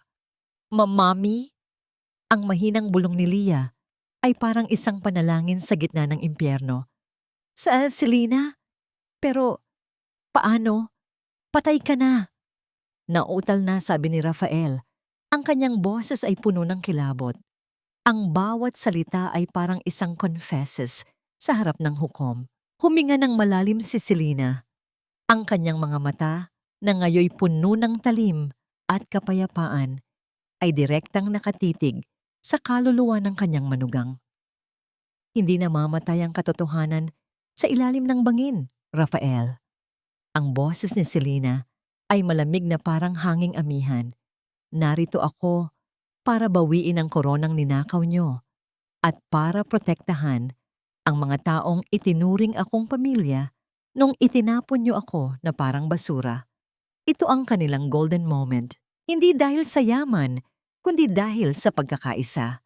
Nang makita ng mga taga-Somchay na ang kanilang nanay Lina ay ang sikat na Doña Selena, hindi sila lumayo. Sa halip, mas lalo silang lumapit sa kanya. Bumuo ng isang pader ng mga tao sa paligid niya, handang mamatay para sa babaeng nagbigay sa kanila ng dignidad. Rafael Monteclaro, patuloy ni Selena habang itinuturo ang kanyang mga tauhan. Umalis kayo sa lupang ito ngayon din, dahil ang bawat bakal na dala nyo ay pagmamay-ari ko pa rin, at sa oras na ito, ang bawat sentimo ng inyong kapangyarihan ay dahan-dahan nang natutunaw. Naiwan si Rafael na nakatayo sa gitna ng putikan, Ang kanyang mga mamahaling sapatos ay lubog na sa dumi. Ang maskara ng tagumpay ay tuluyan ng nadurog. Ang digmaan ay hindi na lamang tungkol sa lupa. Ito ay tungkol sa isang reynang muling nagbangon mula sa nabaon na alaala. Dito ba magtatapos ang lahat? O ito pa lamang ang simula ng isang paghuhukom na wawasak sa lahat ng kanilang pinangarap? Hindi ikaw yan. Isang kang impostora. Patay na ang biyenan ko. Niloloko niyo lang kami. Ang boses ni Rafael ay parang basag na salamin, nanginginig at puno ng desperasyon. Ang kanyang mga mata ay nanlilisik habang nakatitig sa mukha ni Selena. Gusto niyang maniwala na ito ay isang masamang panaginip, isang pakana ng kanyang mga kaaway. Ngunit ang bawat peklat sa noo ni Selena, ang bawat linya sa kanyang mukha na pamilyar sa kanya, ay sumisigaw ng katotohanan. Si Leah ay hindi makapagsalita. Ang kanyang mga kamay ay nakabaon sa basang putik habang siya ay nakaluhod. Ang ulan ay humahalo sa kanyang mga luha. Sa loob ng mahabang panahon, ang bigat ng kasalanan ay tila isang malaking bato sa kanyang dibdib. Ngunit ang makita ang kanyang inang buhay ay tila isang saksak ng kidlat sa kanyang kaluluwa. Mami, ang mahinang tawag ni Leah, ang boses ay halos pabulong. Mami, buhay ka. Salamat sa Diyos, buhay ka. Huwag kang lumapit sa kanya, Leah. Baka na lang ito ni Elias. Hiyaw ni Rafael sabay hablot sa braso ng asawa. Tingnan mo siya. Mukha siyang pulubi. Amoy isda. Hindi yan ang Doña Selena. Dahan-dahang naglakad si Selena patungo sa kanila. Ang bawat hakbang niya ay may kasamang tunog ng putik na kumakapit sa kanyang tsinelas. Isang tunog na tila nagbibilang ng mga huling sandali ni Rafael. Ang amoy ng isda ay nawawala. Kapag hinugasan, Rafael, malamig na sabi ni Selena. Pero ang amoy ng nabubulok mong kaluluwa, kahit anong mamahaling pabango ay hindi kayang itago. Inakala mo bang ang isang bangin ay sapat na para ibaon ang lahat ng krimen mo? Biglang bumukas ang mga ilaw ng 3 sasakyang pulis na kararating lang sa likuran. Ang asul at pulang liwanag ay nagpabalik-balik sa mukha ni Rafael, nagpapakita ng kanyang unti-unting paghina. Lumabas si Attorney Elias Navarro mula sa isa sa mga sasakyan, bit-bit ang isang makapal na folder. Rafael Monteclaro, ang boses ni Elias ay puno ng awtoridad. Inilabas na ng korte ang warrant para sa iyong pag-aresto, attempted murder, falsification of public documents, at plunder. Mayroon kaming sapat na testimonya mula sa mga tauhan mong tinangka mong bayaran para itago ang insidente sa Tagaytay. Wala kayong ebidensya. Aksidente ang nangyari. Si Leah ang saksi. Sigaw ni Rafael habang itinuturo ang asawa. Sabihin mo sa kanila, Leah. Sabihin mo sa kanila na nadulas lang ang mami mo. Tiningnan ni Leah ang kanyang asawa. Nakita niya ang takot, ang galit at ang kawalan ng pag-ibig sa mga mata nito. Pagkatapos ay tumingin siya kay Selena. Nakita niya ang inang tinalikuran niya, ang inang naging biktima ng kanyang kahinaan. Sa sandaling iyon, ang huling hibla ng pag-ibig ni Leah kay Rafael ay tuluyan ng naputol. Dinukot ni Leah ang kanyang cellphone mula sa kanyang bulsa. Nanginginig ang kanyang mga daliri habang binubuksan ang isang audio file, isang recording na itinago niya simula noong gabi ng kaarawan ng kanyang ina. Ang boses ni Rafael ay umaling-awngaw sa gitna ng ulan. Masyado nang huli, Leah. Kung lalapit tayo, baka madamay lang tayo. Isipin mo ang yaman. Isipin mo ang hinaharap natin. Napatigil ang lahat. Maging ang mga bulldozer ay tila nanigas sa kinaroroonan. Ang tunog ng sariling boses ni Rafael ay naging huling hatol sa kanya. Ikaw. Gumaralgal ang boses ni Rafael habang nakatitig kay Leah. Traidor ka! Akma niyang sasabunutan si Leah. Ngunit bago pa man dumapo ang kanyang kamay, mabilis na humarang si Isko at sinangga ang kanyang braso. Ang mga pulis ay mabilis na kumilos. Ang tunog ng bakal na naglalapat sa mga pulso ni Rafael ay tila huling hatak ng kadena sa isang bilanggo. Bitawan niyo ako. Hindi niyo alam kung sino ang kinakalaban niyo. Hiyaw ni Rafael habang kinakaladkad palayo. Ang kanyang mga mamahaling sapatos ay nabaon sa putik. Tila hinihila siya ng lupang sinubukan niyang nakawin. Naiwan ang katahimikan sa pagitan ng mag-ina. Humakbang si Leah patungo kay Selena, balak sanang yakapin ang kanyang ina. Mami, patawarin mo ako. Natakot lang ako. Mahal na mahal kita. Huminto si Selena. Ang kanyang mga mata ay walang galit, ngunit wala ring init. Isang malalim na pait ang namamayani sa kanyang titig. Ang takot ay hindi sapat na dahilan para hayaan mong mamatay ang sarili mong ina sa dilim. Leah. Ang boses ni Selena ay parang bulong ng hangin sa gabi. Ang kapatawaran ay hindi isang salita na basta-basta binibitawan habang nakaluhod sa putik. Kailangan mong matutunan kung paano tumayo sa sarili mong mga paa nang walang pera ng mga arguales. Ito ang kanilang golden moment, hindi ang pagyayakapan, kundi ang pagtanggap ng katotohanan. Dahan-dahang hinawakan ni Selena ang mukha ni Leah. Pinunasan ng luha nito gamit ang kanyang magaspang na hinlalaki. Isang huling haplos ng pagmamahal bago siya dahan-dahang tumalikod. Umuwi ka na, Leah. Alagaan mo si Maya, sabi ni Selena nang hindi lumilingon. Ngunit huwag kang aasang mababalik ang lahat sa dati sa isang iglap. Ang tiwala ay parang basag na salamin. Maaari mong pagdikitin, pero palagi mong makikita ang mga lamat. Naglakad si Selena palayo. Kasunod si Elias at ang mga taga-Som China ngayoy panalo. Naiwan si Leah na mag-isa sa gitna ng ulan, nakaluhod pa rin sa putikan, habang ang mga bulldozer ay unti-unting hinihila palayo. Ang tanong na naiwan sa puso ni Leah, paano niya itatayo ang kanyang buhay mula sa mga guho ng kanyang mga kasalanan? Ngayong ang kanyang ina ay narito na, ngunit tila mas malayo pa kaysa noong ito ay inakalang patay na. Isang buwan ang mabilis na lumipas, ngunit para kay Leah, ang bawat segundo ay tila isang taon ng pagbabayad puri. Wala na ang malambot na carpet ng mansyon, ang kanyang mga paa ay ngayoy sanay na sa mainit at madungis na semento ng isang maliit na karinderya sa gilid ng highway. Wala na ang bango ng mamahaling rosas, ang kanyang balat ay amoy usok na ng sasakyan at mantika ng piniritong isda. Leah! Yung order sa table 4, kanina pa naghihintay. Sigaw ng may-ari ng kainan. Opo, Aling Nena. Heto na po. Mabilis na sagot ni Leah habang bitbit ang isang mabigat na tray. Ang kanyang mga kamay ay puno na ng mga paltos at ang kanyang likod ay tila mababali na sa pagod. Sa bawat pagpunas niya ng lamesa, naaalala niya kung paano niya nirespeto nang huli ang mga katulong sa kanilang bahay noon.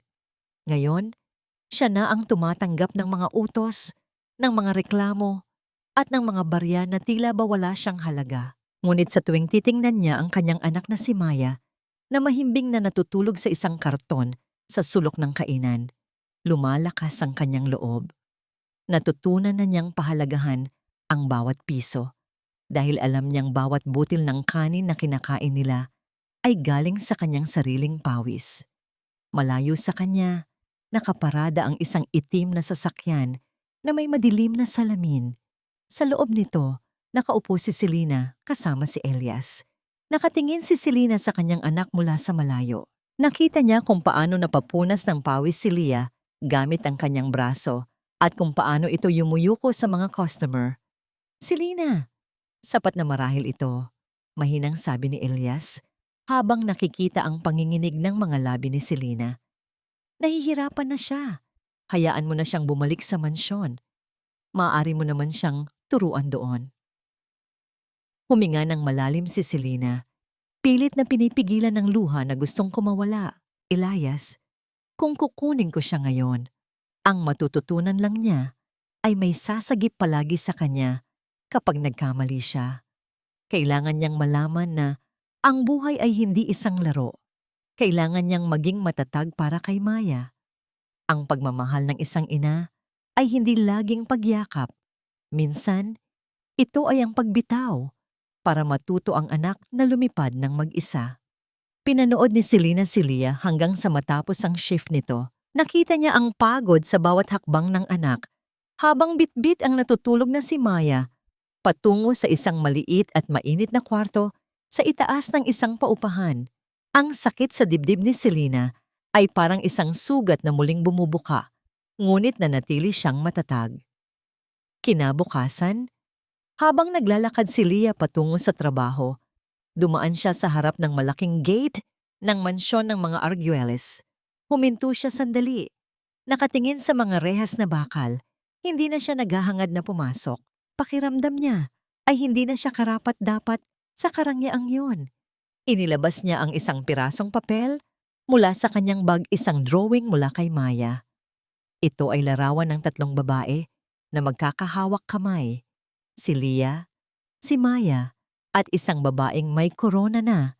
Ang nakasulat ay Lola Lina. Ito ang kanilang golden moment. Dahan-dahang isiniksik ni Leah ang papel sa siwang ng gate. Hindi siya kumatok. Hindi siya tumawag. Gusto lang niyang malaman ng kanyang ina na kahit malayo sila, ang pag-ibig ay nananatili. Isang tahimik na pag-aalay ng pagsisisi at pag-asa bago siya mabilis na naglakad palayo upang hindi makita ng mga guwardiya. Samantala, sa loob ng isang madilim at masikip na selda sa bilibid, nakaupo si Rafael sa gilid ng kanyang katre. Ang kanyang suot na kulay dalandan na uniforme ay gusot-gusot at ang kanyang mukha ay puno ng mga pasa mula sa pakikipag-away sa loob. Ang kanyang mga mata ay nanlilisik pa rin sa galit. Isang lalaking may malaking tattoo sa braso ang lumapit sa kanya at bumulong. Nakausap ko na ang abogado mo, Rafael. Maayos na ang lahat. May mga tao na tayong naghihintay sa labas, sabi ng lalaki. Isang nakakatakot na ngiti ang dumaan sa mga labi ni Rafael. Mabuti. Akala ba ni Selena ay tapos na ang lahat? Akala ba niya ay mabubuhay sila ng payapa habang nabubulok ako rito?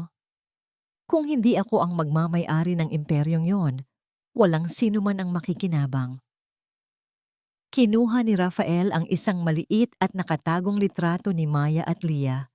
Gamit ang kanyang kuko, dahan-dahan niyang ginuhitan ng ekis ang mukha ni Leah. Ang paranoia at puot ay tuluyan ng lumamon sa kanyang katinuan. Ang kanyang paghihiganti ay hindi na tungkol sa pera, kundi tungkol sa paninira ng lahat ng mahalaga kay Selena. Sa labas, ang langit ay dahan-dahang nagdidilim. Nagbababadya ng isang malakas na bagyo. Isang hindi kilalang lalaki ang nakatayo sa tapat ng karinderya kung saan nagtatrabaho si Leah, nakatingin sa bata na si Maya na naglalaro sa labas. Kinuha ng lalaki ang kanyang radyo at nagsalita ng mahina. Nahanap ko na ang target. Hinihintay ko na lang ang utos. Ang katahimikan sa paligid ay biglang naging mabigat. Ang kapayapaang pinaghirapan ni Selena at ang bagong buhay ni Leah ay muling nasa panganib. Ang mga anino ng nakaraan ay hindi pa rin tumitigil sa paghabol at ang huling unos ay paparating na. Ibibigay ko sa iyo ang huling hapdi, Selena. Sisimulan ko sa pinakamamahal mong hiyas. Ang boses na yon ni Rafael mula sa isang nakatagong tawag sa telepono ay tila isang malamig na hangin na dumaan sa batok ni Selena. Nakatayo siya sa beranda ng kanyang mansyon. Ang langit ay kulay ube at madilim.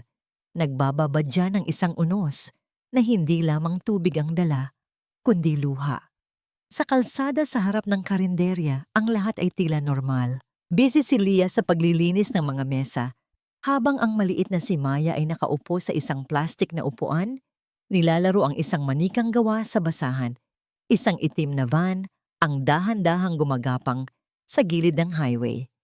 Walang plaka. Ang bintana ay madilim. Tila isang mata ng demonyo na nakatitig sa biktima nito. Biglang bumukas ang pinto ng van.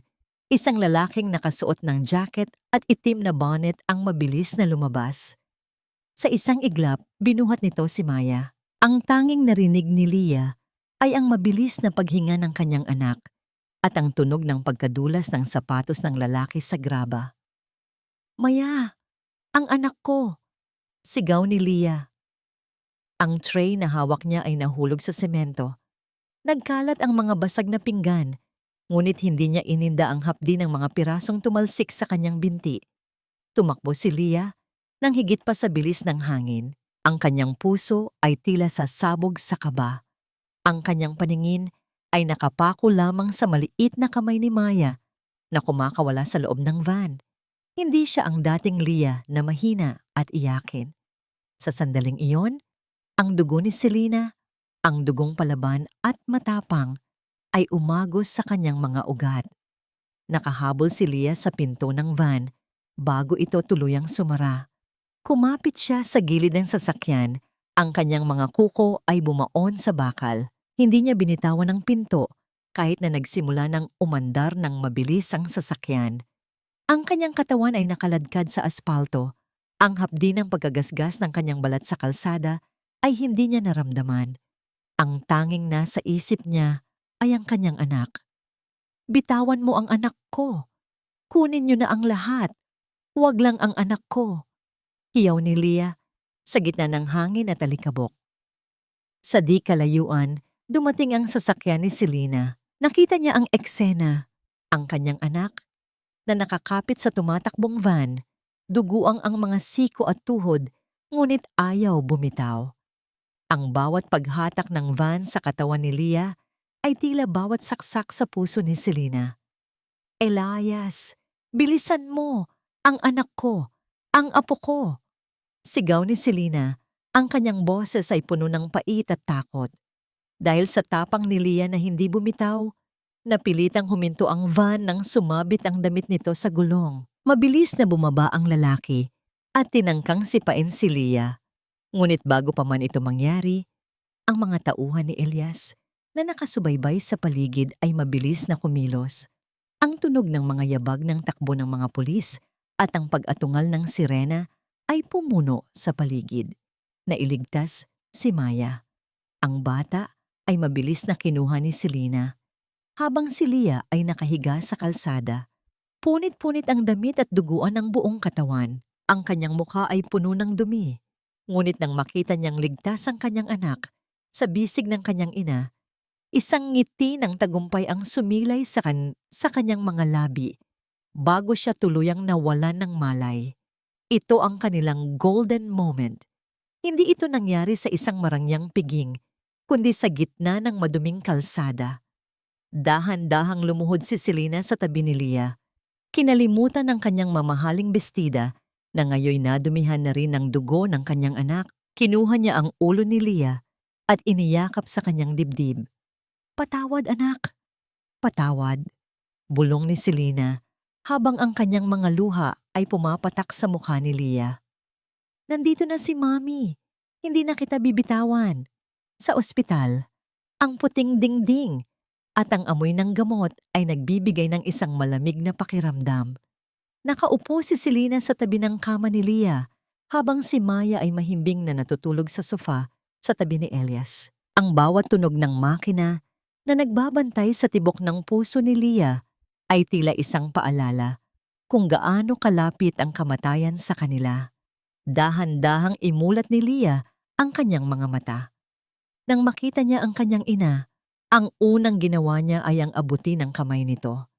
Hindi para humingi ng pera, hindi para humingi ng mansyon, kundi para maramdaman ang init ng balat ng taong nagbigay sa kanya ng buhay.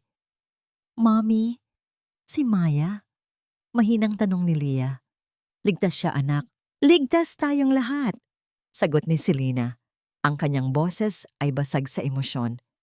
"Rafael will never hurt us again." Nadagdagan ang kaso niya. "He will spend the rest of his life behind bars." Hinawakan ni Selena nang mahigpit ang kamay ni Leah. "Leah, nakita ko ang ginawa mo kanina. Sa sandaling iyon, nakita ko ang aking sarili sa iyo. Ang tapang mo. Iyon ang tunay na kayamanan ng mga Arguelles. Handa ka nang humawak ng higit pa sa karinderya." Hiumiling si Leah, may kasamang matamis na ngiti sa kabila ng sakit. Ayaw ko na ng imperyo, Mami. Gusto ko lang, gusto ko lang maging anak mo ulit. Gusto ko lang na maging pamilya tayo. Sa labas ng bintana ng ospital, ang bagyo ay dahan-dahan nang humuhupa. Ang mga ulap ay naghihiwalay upang bigyang daan ang sinag ng araw. Ang huling unos ay tapos na. At sa gitna ng mga sugat at pasa, isang bagong pagsasama ang nabuo. Isang pamilyang hindi nagawa sa ginto at korona, kundi sa sakripisyo at wagas na pag-ibig. Ang tanong na nananatili, ngayong wala na ang mga anino ng ating nakaraan, sapat na ba ang kapatawaran para itayo ang isang bagong tahanan na hindi na muling magigiba? Ang sikat ng araw sa umagang ito ay tila may dalang kakaibang basbas. Hindi na ito ang nakakasilaw at nakakapaso na init ng Tagaytay, kundi ang malambot at nakakaaliw na liwanag na humahalik sa mga dahon ng puno ng mangga sa gilid ng lawa ng Taal. Wala na ang amoy ng luma at maalikabok na mansyon. Ang hangin ay puno ng halimuyak ng sariwang kape at ang maalat-alat na simoy ng tubig. Sa loob ng isang siksik na korte sa Maynila, ang katahimikan ay mabigat at puno ng tensyon. Nakatayo si Rafael sa gitna. Ang kanyang suot ay hindi na ang mamahaling terno, kundi ang kulay dalandan na uniforme ng bilanggo. Ang kanyang mga mata na dating puno ng kayabangan ay ngayon nakatitig sa sahig, tila binibilang ang bawat lamat sa semento. Ang malutong na tunog ng pagbagsak ng martilyo ng hukom ay umalingaw-ngaw sa buong silid, na tila huling hatol ng langit. Guilty of attempted murder and plunder, ipinapataw ng korteng ito ang parusang reclusion perpetua, habang buhay na pagkabilanggo ng walang pagkakataon para sa parol. Walang ingay na lumabas sa bibig ni Rafael. Ang tanging maririnig ay ang kalansing ng mga kadena sa kanyang mga binti, habang siya ay inilalabas ng mga gwardya. Isang huling sulyap ang ipinukol niya kay Selena na nakaupo sa unahan. Ngunit sa halip na galit, ang nakita ni Rafael sa mga mata ng Donya ay ang isang malalim at malamig na awa. Isang awa para sa isang taong ipinagpalit ang kanyang kaluluwa para sa gintong hindi naman niya nadala sa loob ng rehas. Pagkatapos ng paglilitis, hindi nagdiwang si Selena sa isang marangyang hotel. Sa halip, naganap ang isang malaking pagtitipon sa Exom Chai. Ito ang araw ng kanilang fiesta ng pasasalamat. Ang bawat dampa ay may nakasabit na makukulay na banderitas na gawa sa mga lumang magasin. Ang halimuyak ng inihaw na tilapia at ang usok mula sa kalan ay humahalo sa tawanan ng mga bata. Nakatayo si Selena sa gitna ng mga tao, suot ang isang simpleng barot saya na gawa sa koton. Wala na ang kanyang mga diamante. Ang tanging palamuti niya ay ang kanyang mga ngiti at ang pagmamahal na nakikita sa kanyang mga mata. Mga kasama, mga kaibigan, panimula ni Selena. Ang kanyang boses ay malinaw at puno ng kapayapaan. Ang lupang ito ay hindi na kailanman manganganib. Sa tulong ni Attorney Elias, opisyal na nating naitatag ang Selena Foundation. Ang mansyon sa taas ay ipinagbili ko na. Ang perang nakuha ay gagamitin para sa pagpapatayo ng mga disenteng bahay at paaralan dito sa ating komunidad. Ang imperyong itinayo ko sa itaas ng bundok ay gumuho na. Pero dito sa ibaba, kasama nyo, magtatayo tayo ng isang tahanan na gawa sa malasakit. Isang masigabong palakpakan ang sumabog sa paligid.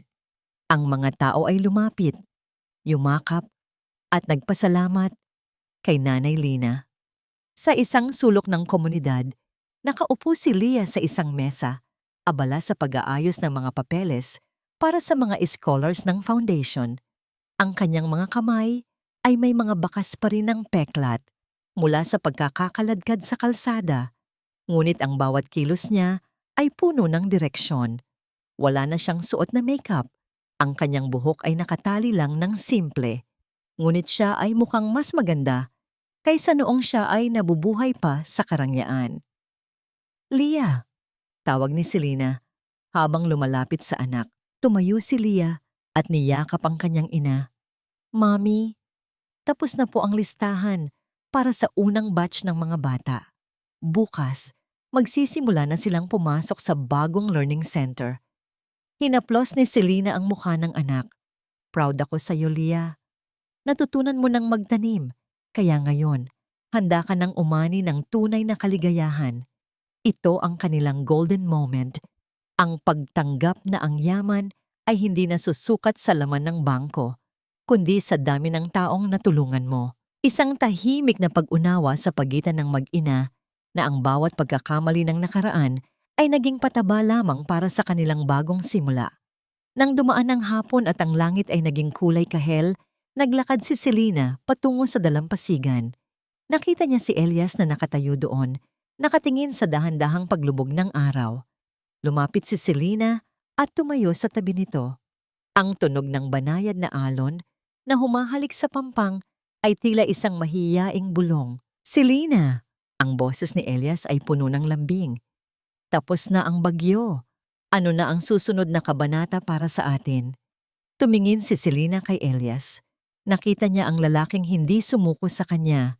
Ang lalaking naging angkla niya sa gitna ng unos. Dahan-dahang isinandal ni Selena ang kanyang ulo sa balikat ni Elias. Ramdam niya ang init ng katawan nito at ang katatagan ng kanyang presensya. Gusto ko lang mapanood ang paglaki ni Maya, Elias. Gusto ko lang maramdaman ang init ng araw tuwing umaga ng walang takot. Bulong ni Selena. At gusto ko na ikaw ang kasama ko sa bawat araw na yon. Hinawakan ni Elias ang kamay ni Selena, pinagsalikop ang kanilang mga daliri. Isang tahimik na pangako ang nabuo sa pagitan nila. Isang pag-ibig na hindi na kailangan ng mga salita. Ngunit sa gitna ng kapayapaang ito, isang malalim na tanong ang nananatili sa isipan ni Selena habang nakatingin siya sa abot tanaw. Sapat na ba ang lahat ng ito para tuluyang mabura ang mga sugat ng nakaraan? O ang bawat bukas ay isang patuloy na laban para panatilihin ang kapayapaang pinaghirapan? Lumipas ang 2 taon na tila isang banayad na agos ng tubig sa lawa. Wala na ang ingay ng mga bulldozer, wala na ang matatalim na salita ng pagtataksil, at wala na ang mabigat na koronang diamante na minsang nagpabuktot sa balikat ni Selena. Ang sikat ng hapon ay nagbibigay ng kulay gintong kislap sa mga alon ng taal, habang ang amoy ng bagong luyang tsaa ay humahalo sa sariwang hangin sa beranda ng isang simpleng bahay na gawa sa matibay na nara at bato. Dito, sa maliit na bahay na ito na nakatanaw sa bulkan, nahanap ni Selena ang tunay na kahulugan ng salitang reyna. Hindi siya nakaupo sa isang trono, kundi sa isang tumba-tumba, habang pinapanood ang kanyang apo na si Maya na masayang naghahabol ng mga paru-paro sa garden. Ang kanyang mga kamay ay hindi na balot ng mamahaling hiyas, kundi ng mga marka ng pagtatrabaho sa lupa at pag-aalaga sa kapwa. Mga markang mas pinahahalagahan niya kaysa sa anumang ginto. Sa loob ng silid-aklatan ng kanilang munting pundasyon, abala si Leah sa pag-aayos ng mga donasyong libro. Ang kanyang mukha ay payapa, malayo sa balisa, at takot na bumalot sa kanya noon. Natutunan na ni Leah na ang tunay na halaga ng isang babae ay hindi nasusukat sa apelyido ng kanyang asawa o sa laki ng kanyang mana, kundi sa tatag ng kanyang paninindigan. Tuwing gabi, bago matulog, palagi niyang hinahalikan ang kamay ng kanyang ina. Isang tahimik na rito ng pagsisisi at pasasalamat na hindi na kailangan ng maraming salita. Ang kanilang ugnayan ay may mga lamat pa rin ng nakaraan, ngunit ang mga lamat na yon ay pinunuan nila ng pag-unawa at bagong pag-asa. Samantala, sa loob ng malamig at madilim na selda ng pambansang bilangguan, ang anino ni Rafael ay unti-unti nang nilalamon ng limot. Wala nang bumibisita sa kanya. Ang kanyang pangalan ay hindi na binabanggit sa mga balita, kundi bilang isang babala ng kasakiman. Ang kanyang parusa ay hindi lamang ang rehas na bakal, kundi ang katotohanang ang mundong sinubukan niyang sakupin ay nagpatuloy ng mas masaya at mas payapa nang wala siya. Ang kanyang huling alaala ng pamilya ay ang larawan ng kanyang asawa at anak na dahan-dahang naglalakad palayo sa kanya sa gitna ng ulan. Isang imaheng magsisilbing habambuhay niyang bilangguan sa loob ng kanyang isipan. Ito ang kanilang golden moment na hindi na magtatapos. Lumabas si Elias mula sa kusina. Bitbit ang 2 tasa ng tsa. Naupo siya sa tabi ni Selena at dahan-dahang hinawakan ang kamay nito. Ang kanilang pag-ibig ay hindi na parang bagyo ng kabataan, kundi parang dapit hapon, tahimik, malalim, at puno ng kapanatagan. Ano ang iniisip mo, Selena? Mahinang tanong ni Elias habang nakatingin din sa papalumog na araw. Ngumiti si Selena, isang nangiting nanggagaling sa pinakamalalalim na bahagi ng kanyang kaluluwa. Iniisip ko lang, Elias, na kailangan ko pa palang mawala ang lahat para lang mahanap ang tunay na yaman. Inakala ko noon na ang pagtatayo ng mga mansyon ang magbibigay sa akin ng seguridad. Pero dito, sa piling nyo, sa piling ng mga taong nagmahal sa akin nung wala na akong maibigay, dito ko naintindihan na ang tunay na tahanan ay hindi gawa sa semet. Gawa ito sa mga taong hindi bumibitaw kahit sa gitna ng unos. Sa huling pagkakataon, lumingon si Selena sa direksyon ng Tagaytay, kung saan nakatayo pa rin ang kanyang dating mansyon na ngayoy isa ng paaralan para sa mga batang sining. Wala na siyang nararamdamang pait. Ang kapatawaran ay tuluyan ng humilom sa kanyang mga sugat. Alam niyang sa bawat paglubog ng araw ay may kasunod na bukas, at ang bukas na yon ay hindi na tungkol sa paghihiganti, kundi tungkol sa patuloy na pagmamahal. Napatunayan ni Selena na ang pinakamalakas na kapangyarihan sa mundo ay hindi ang pera, kundi ang kakayahan ng isang taong bumangon mula sa sarili niyang mga guho upang muling maging buo. Ang reyna ay wala ng korona, ngunit ang kanyang kaharian ay mas malawak at mas matatag kaysa noon, dahil ang kahariang ito ay nakatayo sa loob ng mga puso ng mga taong kanyang tinulungan at minahal. Habang dahan-dahang nagdidilim ang paligid at ang mga bituin ay nagsisimulang magpakita sa ibabaw ng lawa, naramdaman ni Selena ang isang dalisay na kapayapaan. Ang kanyang kwento ay hindi natapos sa isang bangin. Ito ay nagsimula muli sa isang dalampasigan. Ang pag-ibig ay muling nagwagi, ang katarungan ay nakamit, at ang bawat hininga ay isa ng pasasalamat. Ang huling bulong ng hangin sa gabi ay tila isang paalala sa lahat ng nakikinig. Ang pera ay kayang bumili ng katahimikan, pero hindi nito kayang bumili ng malinis na konsensya. At ang pinakadakilang pagbangon ng isang tao ay ang pagpiling magmahal muli, matapos siyang wasakin ng mundong kanyang pinahalagahan.